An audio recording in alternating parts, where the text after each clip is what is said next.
স্বাগত খেলাযোগে আপনাদের সাথে আছি আমি ফাহিম রহমান। বিসিবিতে পাকিস্তান ক্রিকেট বোর্ড থেকে একটা ফোন কল, যেই কলের খবর ক্রীড়া উপদেষ্টা হয়ে পৌঁছে গেছে খোদ প্রধান উপদেষ্টা ডক্টর মোহাম্মদ ইউনূসের কাছে। কি বার্তা ছিল সেখানে? ক্রীড়া উপদেষ্টা আসিফ মাহমুদের বিসিবিতে আসার নিছকই সাধারণ কোনো কারণে নয়, এর পেছনে রয়েছে অনেকগুলো ঘটনার যোগসূত্র। খেলাযোগ সেটা খুঁজে বের করার চেষ্টা করেছে। মেহেদী নাইমের রিপোর্ট।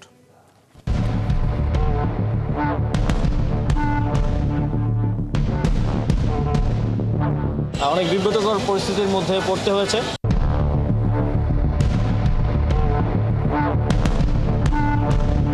পাকিস্তান থেকে বিসিবিতে একটা ফোন কল, দেশের সম্মান বহির্বিশ্বে জানাজানি হবার আগে ক্রীড়া উপদেষ্টার তৎপরতা।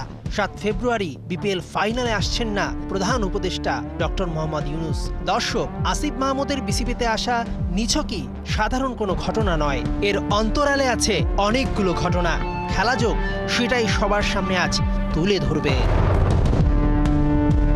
ক্রীড়া উপদেষ্টা চ্যালেঞ্জ কাপের ফাইনালে এলেন, বাংলাদেশের বিপক্ষে মালদ্বীপের ম্যাচেও মাঠে বসে ম্যাচ দেখলেন। বিপিএল এর ৪২টা ম্যাচ শেষ, তবুও কেন একবারের জন্য দেশের ফ্রাঞ্চাইজি ক্রিকেটের সবচেয়ে বড় আসরে এলেন না? দর্শক, মনে প্রশ্ন জাগে না?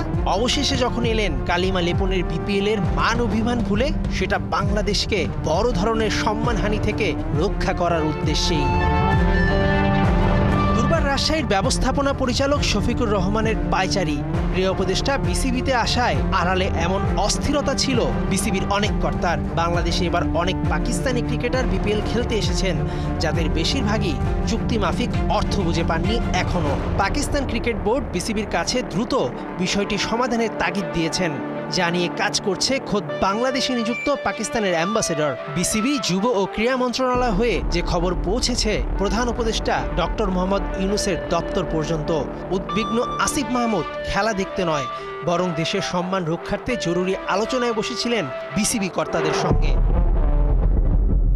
প্রেসিডেন্ট বক্সের পাশের রুমে সেই মিটিংয়ে ডাকা হয় দুই ফ্রাঞ্চাইজি মালিককে। বিপিএল নিয়ে দেশের সম্মান যা যাবার তা গেছে, বাকি অংশের জন্য আর যেন কোনো সুনাম ক্ষুণ্ণ না হয়, সেজন্য চরম বিরক্ত মিস্টার শফিকুর রহমানের উপর। তবে গাছে তুলে মই কেড়ে নেননি ক্রীড়া উপদেষ্টা, কোনো ব্যাংক হেল্প লাগলেও করবেন বলে নিশ্চিত করেছেন। অর্থাৎ ব্যবসায়ী শফিকুর রহমানকে যেন কোনো ব্যাংক সাহায্য করে, সে বিষয়েও সরকার তৎপর থাকবে।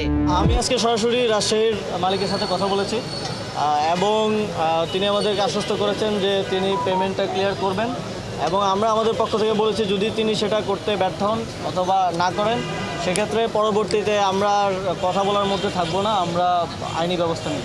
খেলাযোগকে এই সব ঘটনাই নিশ্চিত করেছে বিসিবির দায়িত্বশীল একজন পরিচালক। শুধু তাই নয়, যিনি প্যারিস অলিম্পিক্সকে আইডিয়া দিয়েছিলেন, বিপিএল কে রাঙাতে আইডিয়া দিয়েছিলেন, বিপিএল এর থিম সং এর লাইন লিখেছিলেন, গোটা একটা টিমকে রেখেছিলেন তারুণের উৎসবে ইতিহাসের সেরা বিপিএল আয়োজন করতে, সেই প্রধান উপদেষ্টা ডক্টর মোহাম্মদ ইউনূস আসার কথা থাকলেও নানা কেলেঙ্কারি তার কানে পৌঁছায় ৭ ফেব্রুয়ারি ফাইনালে আসছেন না। নতুন বাংলাদেশে ইতিহাস সেরা বিপিএল করার স্বপ্ন ছিল অন্তর্বর্তী সরকারের। ক্রিকেট ক্রেজি নেশনকে উপহার দিতে চেয়েছিল দুর্দান্ত একটা আসর, কিন্তু সেই পরিকল্পনায় কালিমা লাগানোর দায় ফ্রাঞ্চাইজি মালিক ও বিসিবি এড়াতে পারবে কি? মেহেদী নাইম, ৭১।